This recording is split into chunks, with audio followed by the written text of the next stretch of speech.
ভালো মেয়ে ঠিক কাকে বলে জানো? ভালো ছেলে মানে কি? তুমি বলবে সহজ প্রশ্ন, মাপকাঠি একটি। যে মেয়ে পেয়েছে অঙ্কে 100, যে ছেলে ভূগোলে সেরা, তারাই তো ভালো, সবাই বলে হীরের টুকরো এরা। খবরের কাগজে ওদের ছবি ছাপা হয়, টিভিতে দেখায় মুখ। আরে ওদের জন্য আমারও তো ভাই আনন্দে ভরে বুক। তবু কেন জানো তোমায় বলছি, দেখে শুনে পাই ভয়।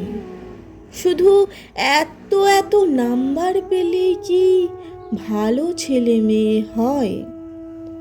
আচ্ছা, ধরো না, ওই যে ছেলেটা অঙ্কে পেয়েছে অনেক কম, কিন্তু ওর গান শুনে মুগ্ধ সবাই, হাততালি হরদল।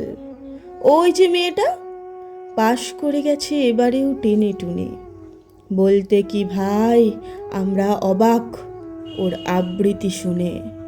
নাটকেও নাকি নেশা আছে খুব, পরের বিপদে ছোটে। পাড়ার তিন্নি বাংলায় নাকি 30 পেয়েছে মোটে, কিন্তু মেয়েটা খেলাধুলোতে 10খানা গায়ে নামি। সত্যি বলো তো, তুমিও বলবে ওরা নয় কেউ দামি? চাই যে অনেক ইঞ্জিনিয়ার, চাই যে অনেক ডাক্তার, পাশাপাশি চাই শিল্পী, খেলুড়ে, স্নেহময়ী সিস্টার। কম নাম্বার পাওয়া ছেলেটা কারিগর বলে আজ দেশটা গড়তে ওরও হাতে কত দরকারি কাজ।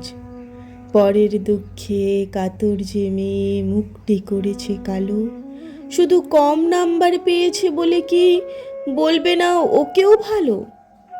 অভাবের টানে কলেজে পড়তে পারেনি, ছোট ধর্মার বাড়ি, কিন্তু ছেলেটা বাবা মাকে দেখে, ভাড়াটে চালায় গাড়ি।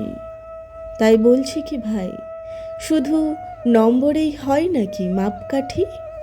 ভালো ছেলে মেয়ে বলতে কি ভাই, মানুষ চাইছি খাঁটি।